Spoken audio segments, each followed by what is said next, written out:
So ATTRACT was a study conceived in the early 2000s, around 2004 to 2006, to answer the question of whether delivering lytic-based therapies using either catheter-directed lysis alone or mechanical thrombectomy would confer benefits to patients in terms of reducing their long-term risk of post-thrombotic syndrome, when obviously the trade-off for the intervention is a potentially high risk of bleeding and bleeding-related complications from an intervention.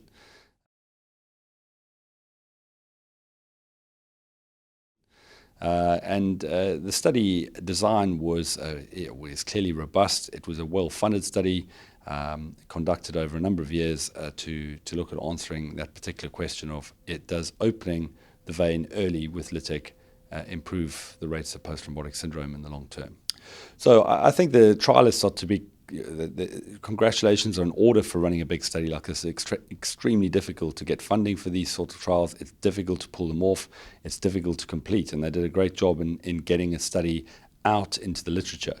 Of course, the headline findings is that lytic-based therapies, whether delivered by CDT or mechanically, did not deliver any benefits in terms of the reduction of post-thrombotic syndrome to patients at the expense of an increased risk of bleeding. So that headline really puts a dampener on treating these patients, and I think it has caused us all to have to pause and reflect on whether we're doing the right things for our group of patients and where we go with this treatment. However, what I would say is that it did highlight that the rate of post-thrombotic syndrome is exceptionally high, in the high 48, 49% across the board, but particularly in the iliofemoral segment, it was in excess of 50% in both treatment arms. So that tells us that we're failing to treat these patients appropriately with the therapy that was delivered by ATTRACT, whether that was best medical therapy or intervention. Both arms failed to prevent post-thrombotic syndrome in this group.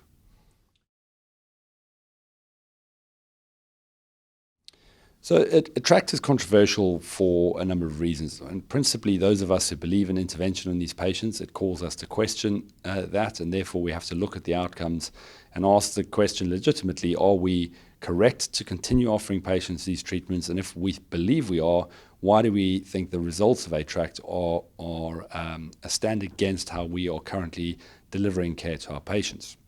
So the main controversy of ATTRACT has been what the outcome measure was, and ATTRACT chose to use Villalta score as an outcome measure and apply that in a binary fashion.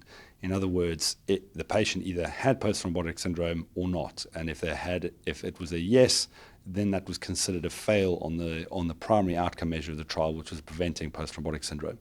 However, if you look at the continuous data in the study, which is for symptom improvement, then ATTRACT would have been a strongly positive trial. So the interesting aspect of trial design is that if they designed it for continuous data, it would be positive. Designed for binary, it's a negative. And that's quite hard to reconcile when, for most of us, what we're looking to do for patients is improve them. We are not necessarily looking always for an absolute cure of underlying disease. And this was compounded by the fact that a number of the patients would already have had post-thrombotic syndrome, having had previous DVTs before they were entered into the study. So there are several controversies around ATTRACT. There have been a number of papers and articles that have been published recently looking at those features, and also clearly some defense of it from Suresh and his colleagues, which is absolutely justified because they did put a lot of effort into trying to make sure the study was appropriate.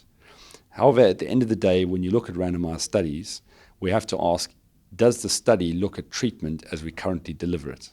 And I think the answer for most of us is that we have improved significantly since ATTRACT was conceived. The devices we use are not the same.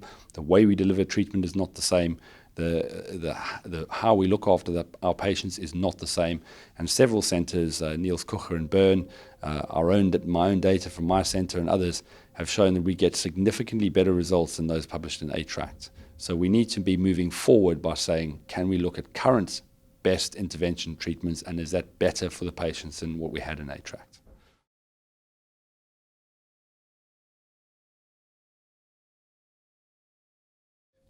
Well, I think the legacy of ATTRACT is that it is a landmark, well-conducted study into this space. And that is something to be proud of for all the people who are involved in conceiving it. What it should now be is a springboard to answering further questions. So what it highlighted was that treating femoral vein DVT alone is probably not something that any of us would consider doing at this stage. And to be fair, most people had already eliminated that from their practice. And that's some area that we need to continue to look at, because those patients also get post-thrombotic syndrome, but we don't really have a good solution to that at the moment. What it also shows us is the rate of PTS is very, very high, and it's shown higher rates of PTS in a well-conducted study than many of the cohort data series had shown. It shows us that we need to focus on the iliofemoral segment and get that area right. And if we look at that and say, okay, so half the patients will get post-thrombotic syndrome, what can we improve to make these patients better? Can we improve best medical therapy? Can we improve the way we've delivered treatment? And I would say we probably can't do much on the best medical therapy side. Those treatment options are pretty static. We can definitely continue to improve on how we treat patients with acute DVT. And that may show that the future will be purely mechanical devices where we take the lytic component out completely. So the legacy really has to be a springboard to further work and further understanding of this area to really start to answer the questions that about treating these patients. The final bit of that is it's highlighted the fact that we really don't have good outcome measures for disease. Villalta has proved extremely controversial, and that just shows that we need to work really hard and standardizing outcome measures and coming up with something that we all can we can all believe in as a robust measure of outcome in these patients.